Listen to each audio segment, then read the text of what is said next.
And today's second team comes from the East, and especially from the Canadian division that is formed now for the new season to minimize the contact with all the teams. So the second from the bottom in Eastern Conference will be Ottawa, based on our simulations.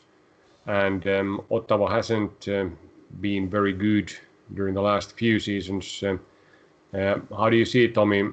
Is this the way how the capital team will play in the future, or is there any hope for better for Ottawa Senators?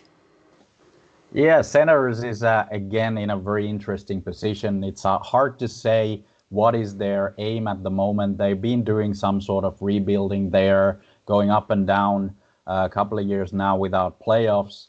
They have a lot of young players, a lot of prospects, but they brought in a couple of veterans now. So they are probably sending a signal that they are actually there now, already starting to compete and not only going to tank for draft picks and so on.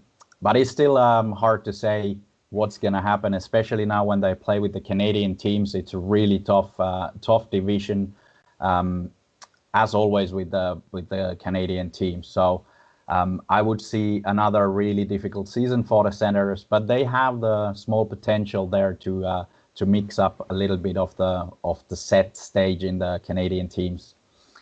They're probably not as bad as last season.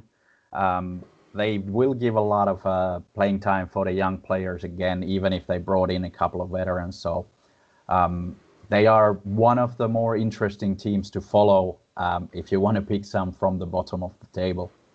How about our season predictions? How have we done previously with the Senators?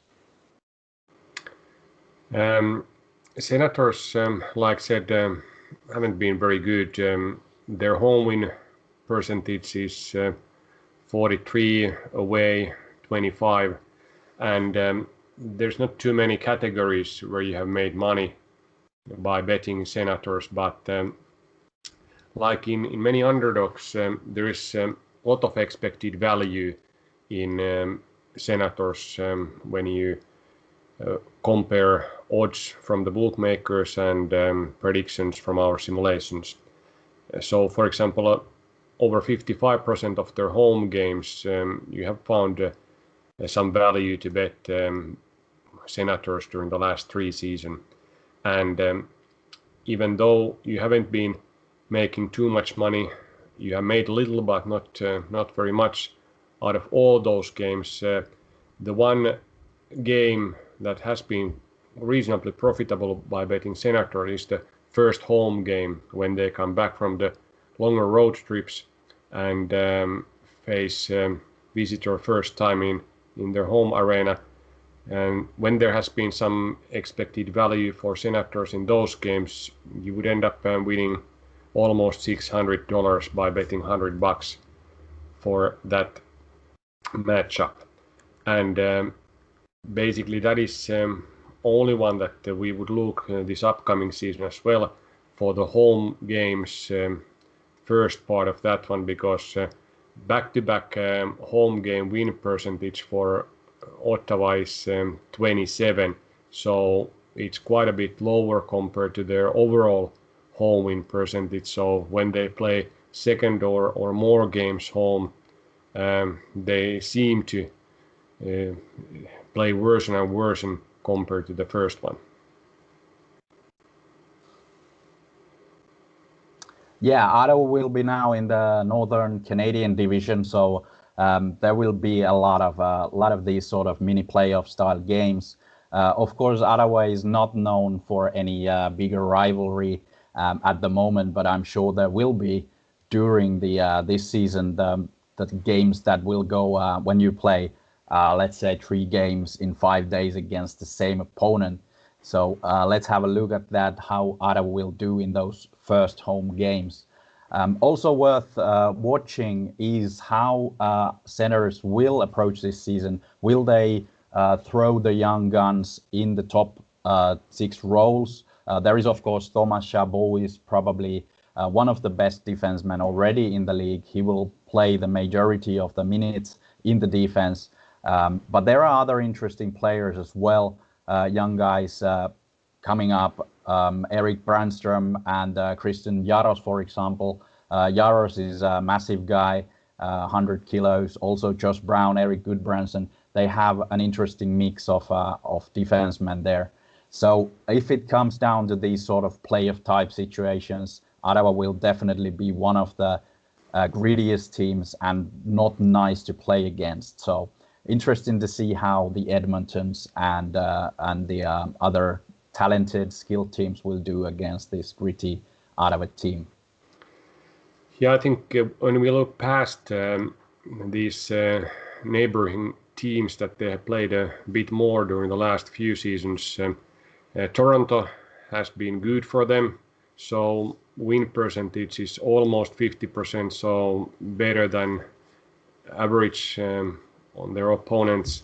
And home games, especially against Toronto, they've won 6 out of 10, so they have been performing pretty well.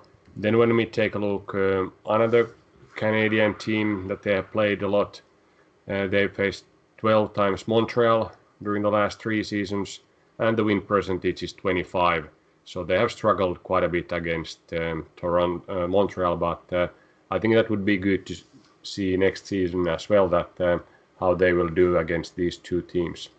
But how about team in general? Is it built for this kind of mini playoffs type of hockey, like you mentioned, or do you think that they're, I think, reasonably high salary numbers for some more veteran players would produce good results night after night?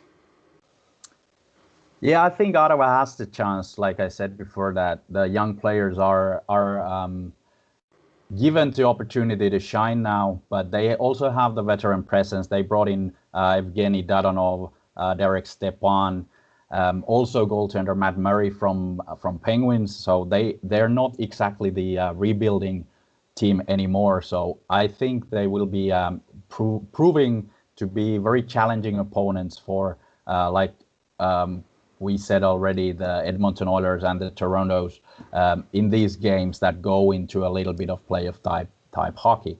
But that being said, it's still the young players need to take the step up. They've not proven anything yet. Of course, Brady Tkachuk did score a lot of points already last season, but otherwise the youngsters are still unproven. So it will be a tough season for Senators, but you have to remember that they have the potential to mix up a little bit of the set here.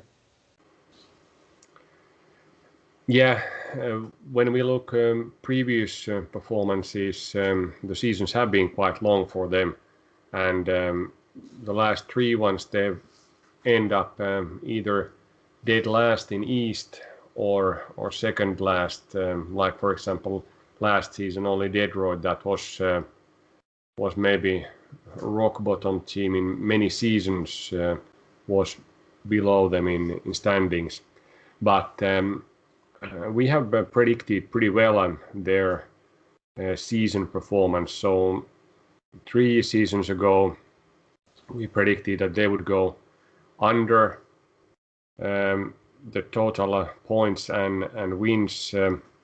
That time the line was 91.5.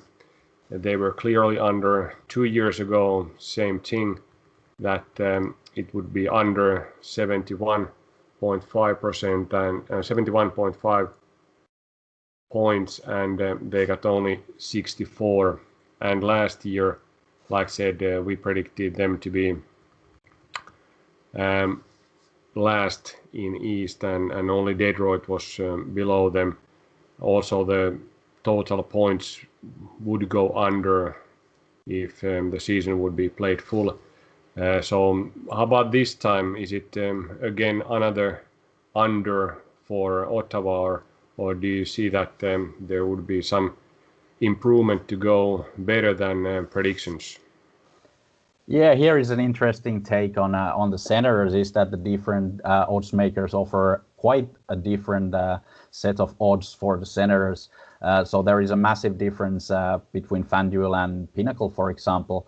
With Pinnacle, the odds for Ottawa to win the Stanley Cup, which is one of the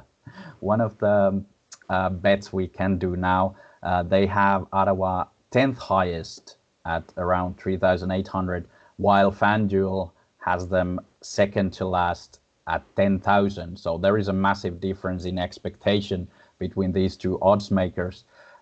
They will definitely struggle. They're not that good a team, but they do have the opportunity to surprise, like I've repeated myself a couple of times. So if you would have the extra nickel to place a bet on, I would do it for the Senators. Maybe not win the Stanley Cup, but to reach the playoffs, or maybe go over with the points, depending a little bit, of course, on the line that opens probably next week or after that.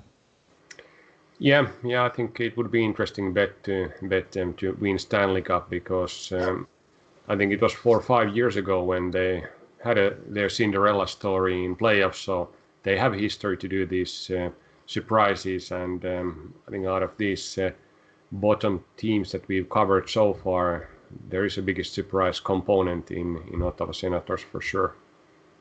Yeah, definitely that's the case. But yeah, wouldn't bet a house on it anyway. Very good. We'll see how it goes when the lines are open for others, and then we place our bets. Definitely. See ya.